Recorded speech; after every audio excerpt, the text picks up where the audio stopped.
Okay, good afternoon and thank you for joining us. We will take questions from the floor. We are joined by head coach Liam Rosenior and João Pedro. If you can wait for a microphone to come over, and we'll get underway with Nizar Kinsella in the front here, please. Hi Liam, we saw your open training today and there's a few notable absentees. Could you tell us about those? Reece James, I think Malo Gusto was out, Philip I think was out as well. Could you tell us about how they are? Yeah, so with Reece, he's felt something in his hamstring at the end of the game against Newcastle. Really frustrating and disappointing one for us. We don't know the full extent of that injury, but that rules him out for tomorrow's game. Is the Reece one quite serious then potentially? Is it we talking weeks or that It kind could of be, time frame? you know, with a hamstring injury, it's never great. And for Reece, hopefully we can just get him scanned. We can find out the full extent, and then we know more. Because obviously we know what an important player he is, what an important leader he is in the group. He's our captain, and also in terms of Malo, he's ill today, so we'll have a look at him for tomorrow. And the other one, Philip and Estevao as well, please. Yeah, Este's back in training. Yeah. He'll be a part of the group. We'll assess whether he can take part in the game at some point tomorrow. And with Philippe, he's felt something in his groin after the PSG game. And again, we're getting him scanned and to find out the full extent of that injury. Appreciate it, thank you. Gary, behind please. Hi. Better news. Pedro Neto just emerged. He's just got away with a warning, so he's available. Yeah, fantastic. He's a top player. He's apologised for the incident in Paris. There was no real bad intention from him. He wanted to get on with the game, and I think UEFA have made the right decision. And from maybe slightly disrespecting the ball boy to respecting the ball, you've heard the fallout after the huddle. Will you do it again? I think in terms of the huddle, I think it's been blown out of proportion. To be honest, it's a small thing amongst many serious things that we need to address, such as the massive game against PSG tomorrow. In terms of the huddle, the lads have always wanted to show unity and togetherness. I think they'll continue to do that. But what we don't want to do is antagonise or bring more noise on ourselves, and we'll make the decision on where we do that on the pitch tomorrow. Because there's obviously been people reacting in all aspects of the media, including social media. I saw you referred to by one wag as Glenn Huddle. Is it a distraction to carry on doing it in the centre circle? I think it's a distraction for the media. For us, when the huddle was something the players wanted to show unity. They're a good group.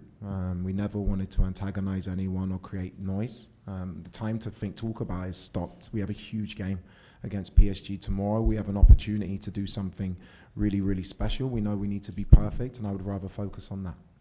Gentleman in the fourth row, please. Hello, question for Liam from Elias Peters, 90 Min. You did have a game this weekend against Newcastle, but PSG didn't. What does it change for you before the game against PSG tomorrow? Thank you. Obviously, they have more rest. That's natural, but that's normal.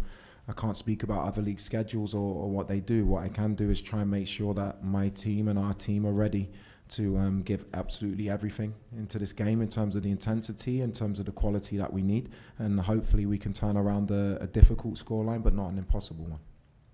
Dom, second row here, please. Thanks. Question for João, please. I think when you joined Chelsea in the summer, you made it clear that a big reason why you were joining is that you wanted to play Champions League football. You were looking very much forward to that. How much have you enjoyed being in the Champions League this season? And if it is to be the end of the journey tomorrow, obviously you hope that it won't be, how much do you feel that this team will have fallen short? To play in the Champions League, I think, is the dream of every player. And yeah, I'm enjoying a lot to be here in Chelsea. I'm happy here. And tomorrow I have another opportunity to show to everyone our power, and hopefully we can win the game. The gentleman next to Dom, please. Thank you for the gaffer. Hugo Ramirez from Televisa Univision. It's going to be the fifth time you're going to face Luis Enrique head-to-head. Obviously, your time in Strasbourg. What can you do different this time, especially in the last 15 minutes of the first leg in the Parc des Princes, to do that perfect game that you need to do to get over this series? Thank you. Yeah, I think if you look at the game in isolation, you look at the scoreline, we were punished by some very good players by our mistakes. And for us, I think it's been a theme. I think we performed consistently very well, but we've been undone in games by moments of focus or concentration. For us to go through the tie tomorrow, we need to be perfect in terms of not making mistakes, in terms of our performance in possession, our possession. We have to remember that PSG are the European champions for a reason, but we've also shown in times that we can definitely compete and beat them in games, in isolated games. Simon? I've got a question for Liam and Joao. First, Liam, sorry to ask you a question about something that happened before you even here. Obviously, it's not the first time. Chelsea have had a fine today for sort of flouting rules. Just want to sort of clarify that won't be a negative distraction for you or the club. No, it's not a negative distraction. I think actually that's a line drawn through that issue, and we can move on and we can plan to make this club as strong as possible in the long term, and that is the idea from the ownership, myself and everybody involved with the club. Thank you. And for you, Joao, it's been a difficult few days for the club. Defeat in the first leg, the defeat on Saturday, now the news about Reece as well. How much belief is there still that you can sort of still do something tomorrow night and make something of this season as well? I think this week being like I said, difficult for us, but we know our strength. We know the players here. We still believe we can do again because we show our power in the Club World Cup. We won 3-0, and tomorrow need to score 3 goals again. So yeah, I think the group believe, the coach believe. I think the fans should believe as well, because tomorrow gonna be a great game for everyone to watch.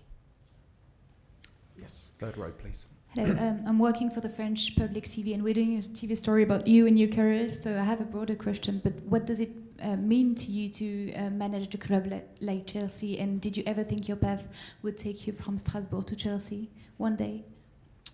Yeah, obviously it's a huge honour to manage this football club, as it would be for any manager in any walk of life. It's one thing to be here, it's another thing to have the passion and the drive to make it successful. And that's what my focus is on now. In life, in football, you don't know where your path will take you. I joined Strasbourg to join Strasbourg, and I had a wonderful time there. I never thought that within 18 months I would be manager here. That's just not how life works. Thank you. Jacob, in the front, please. Hi Liam, you said last week after the first leg that you would look to get to the bottom of how your lineup was leaked to the French media quite a few hours before the game. Have you managed to do that, and would you be unimpressed if it happens again tomorrow? I'll be really honest, I haven't even thought about that. I haven't. It's not the first time it's happened. It won't be the last time. I'm not talking in terms of me. I'm talking about any team or any club. I'm focused on winning the game. Tomorrow I was focused on the Newcastle game. These things happen, and yeah, it's disappointing, but I'm sure it won't happen again. Matt. Hi Liam. Last month there was a meeting between one of the club directors and a fans group, and in it the director told them that it's obvious we are building one of the best teams in the world. Would you concur with that, and do you believe that Chelsea will become one of the best teams in the world? Yeah, I do.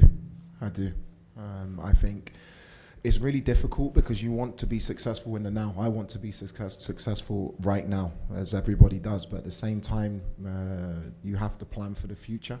There is an idea for this club to be successful in the long term for a long time, not just for 1 year, but to have consistent success.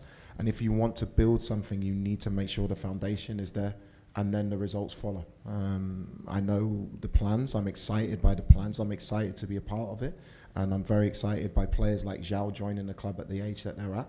I'm looking forward to a long period of working with them and making sure we get the success that this club deserves. Jack. Liam, you said on Saturday at the end that you'd have a conversation with PGMOL and Howard Webb. I just wonder if you've had that conversation over the weekend and what it entailed. I didn't have a meeting scheduled this week with them in person, which I think would be better. The point of what I was saying after the game, it wasn't about the huddle, it was about my perspective on certain decisions made in the game.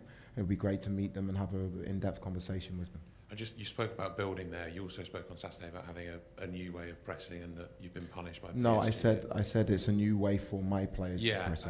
Do you feel that you spoke about being punished by PSG in that game as well? Do you feel it's something you've gone maybe too quickly with, having only been here and not had the time? No, I think if you look at the game against PSG, the goals had nothing to do with our press, especially the most important goal, which for me was the third goal, and then it goes from there.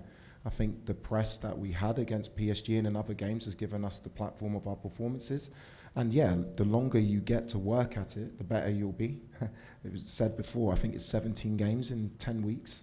It's a lot of games to play with not much training time. I think the lads have given it the best shot possible in terms of what I want to put into the team.